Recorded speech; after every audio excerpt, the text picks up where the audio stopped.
Hello, students, and welcome back. All right, today we are diving headfirst into the most dramatic part of the rat trap.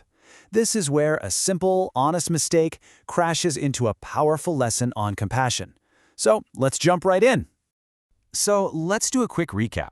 Our peddler is living it up, kinda, at the Iron Master's house. He's been mistaken for an old army buddy, and for the first time in a long time, he's being treated with some real kindness. But now it's morning, the sun is up, and in that clear light of day, the truth is about to come out. And trust me, things are gonna get very tense.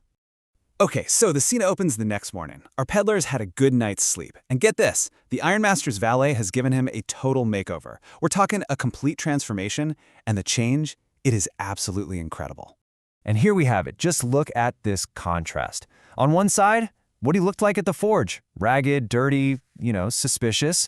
And on the other, wow, the rags are gone, the dirt is gone. He's been bathed, he's had a haircut, and he is wearing the Iron Master's own fine suit. He's got a crisp, starched collar and solid shoes. He has literally gone from looking like a vagabond to, well, someone who actually looks dignified. But here's the irony, right? It's this very transformation that gives him away. Think about it. Last night, in the dark, smoky forge, with all those flickering lights, it's easy to see how the Iron Master could have been mistaken. But now, they're in the bright, sunlit dining room, and it is painfully obvious this is not his old friend. This man is a total stranger. And the Iron Master? Oh, he is furious. You can just picture him, right? Thundering, maybe slamming his fist on the table. He feels totally cheated, completely deceived. He immediately accuses the peddler of being a liar, of pretending to be someone else just to scam him for a free meal and a warm bed. But the peddler, he tries to defend himself. He's like, whoa, hold on a second. It was not my fault, sir. He argues that he never once said he was the Iron Master's friend. All he wanted was to crash in the forge for the night. He even offers to put his old rags back on and just go. He's basically saying, look, no harm, no foul. It's kind of a half-truth, right? He didn't correct the mistake, but he didn't exactly invent it either. Yeah, the Iron Master's not buying it. Not for a second. From his point of view, not speaking up is a lie. So he doubles down and threatens to call the sheriff. And that threat, that is the turning point.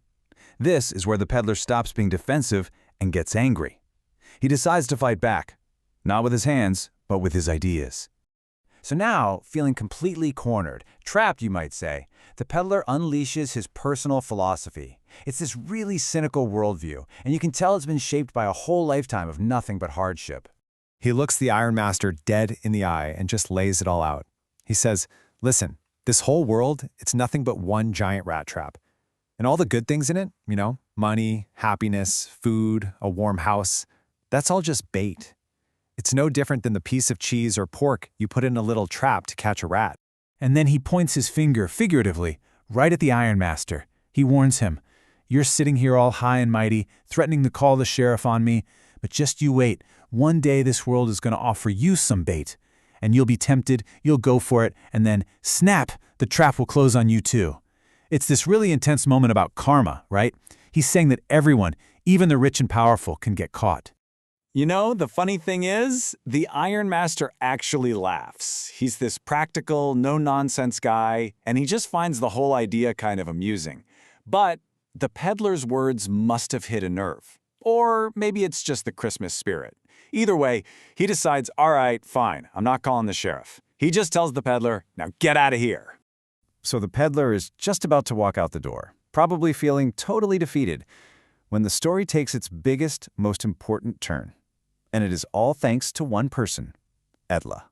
In what is just an incredible act of courage, Edla steps up. She physically closes the door and stands up to her father, who, is a pretty powerful guy. She insists that the stranger has to stay. And this is so shocking because up until now, she's been portrayed as really quiet and obedient. And her argument is just so powerful. She reminds her father, we invited him, we promised him he'd be safe and could enjoy Christmas with us. She's able to look past the whole mistaken identity thing and just see a human being, a poor, homeless person who gets chased away from everywhere he goes. All she asks is that they let him have just one single day of peace. Her dad kind of grumbles and says she's preaching worse than a parson, like a priest giving a sermon. But he gives in. He just can't bring himself to say no to her. And the story suggests it's because she's always been so good and caring, especially since her mom died. Her genuine, deep compassion completely wins the day. Just like that, she has saved the peddler.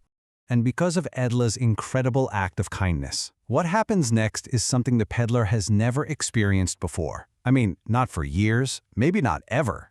First, he feels peace. For the first time in who knows how long, he doesn't have to be constantly looking over his shoulder.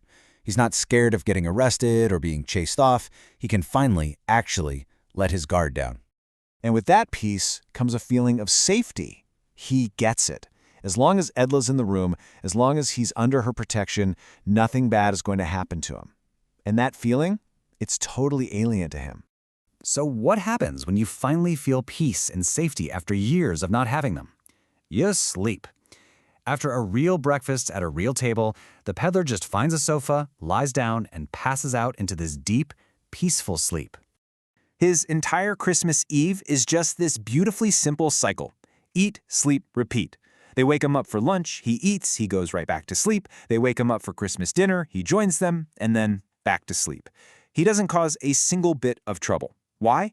Because for the first time in, well, forever, he feels safe enough to just rest.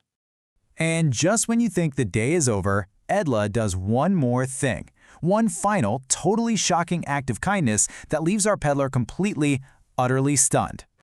After dinner, when he's saying his thank yous, Edla tells him that the nice suit he's wearing, it's a Christmas gift.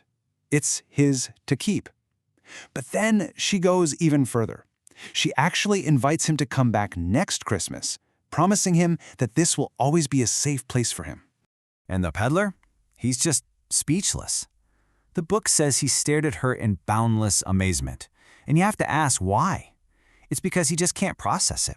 In his world, in his experience, people are selfish. People are cruel. To be treated with this kind of unconditional kindness, this kind of dignity, even after they know the truth about him, it's something that has just never, ever happened to him before.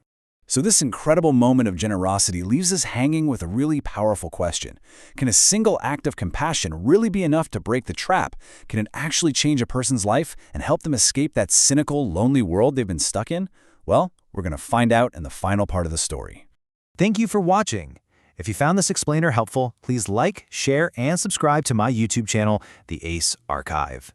Keep learning, keep growing, and I'll see you in the next one.